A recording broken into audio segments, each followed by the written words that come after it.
In Nigeria and its economy is on its knees. It's in a very poor state of the economy. Do you feel liable because of what happened under your administration, under your guard? Do you feel responsible in any way?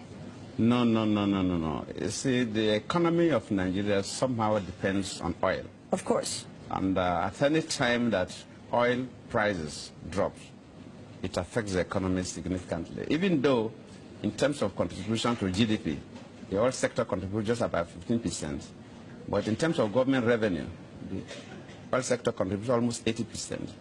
So at any time that the oil prices come down, and especially now, even the production is coming down because of the activities within the Niger Delta. Of course. So definitely it affects the country. But this is not the first time the it's government not. That's the first time government is experiencing drop in oil prices.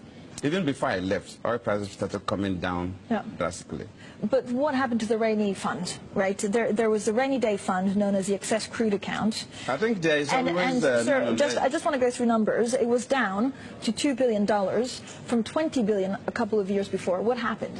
There is always misconception about the excess crude account. And a number of people felt that excess crude account is a reserve fund for a rainy day. Yes, to some extent, and it also is a part of our own reserves. But when I was there, we tried to make a special fund, what we call the Sovereign Wealth Fund, so that it will not be easy for you to take. What happened, even when I was a governor, deputy governor for 8 years before I come to the center, the story is exactly the same. At the time that the earnings drop, the governors will insist that, look, there's no place in our laws that actually say that the federal government should keep excess crude. Your successor, though, sir. So they always insist that, look, a part of it should be brought. It's not as if the federal government spend the money. No.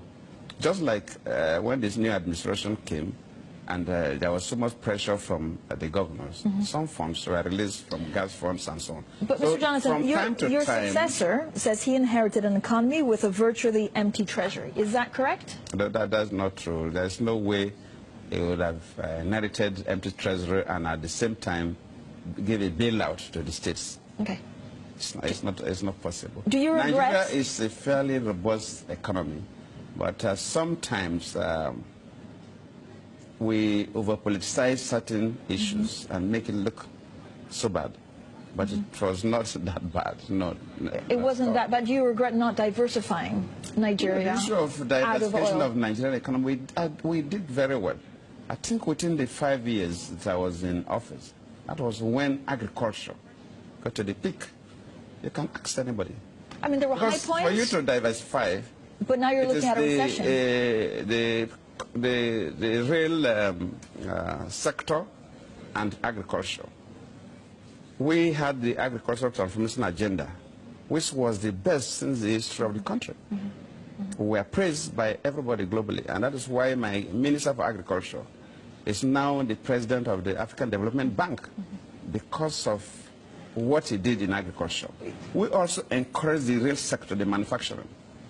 Within my period, Nigeria was a gross importer of cement.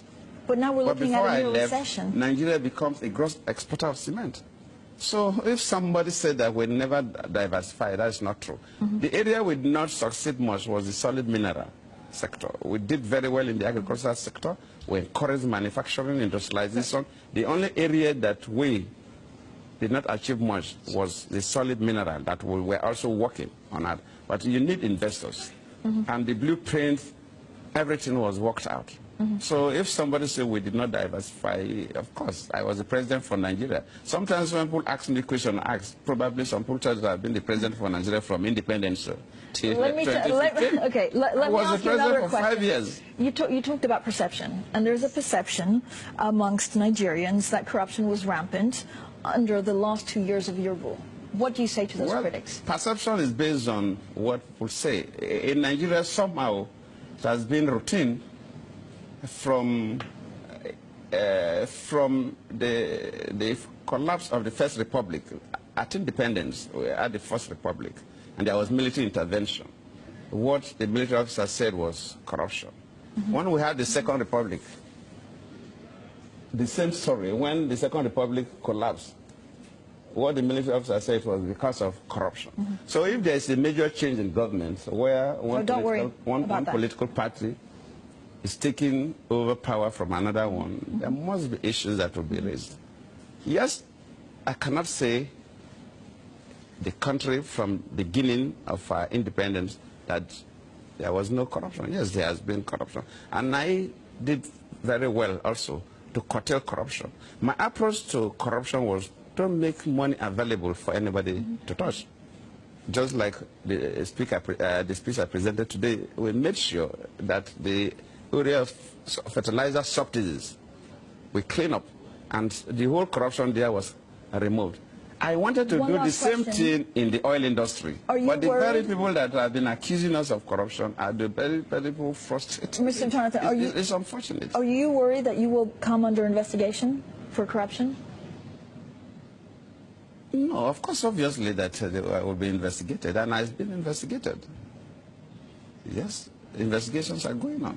But they won't find anything bad.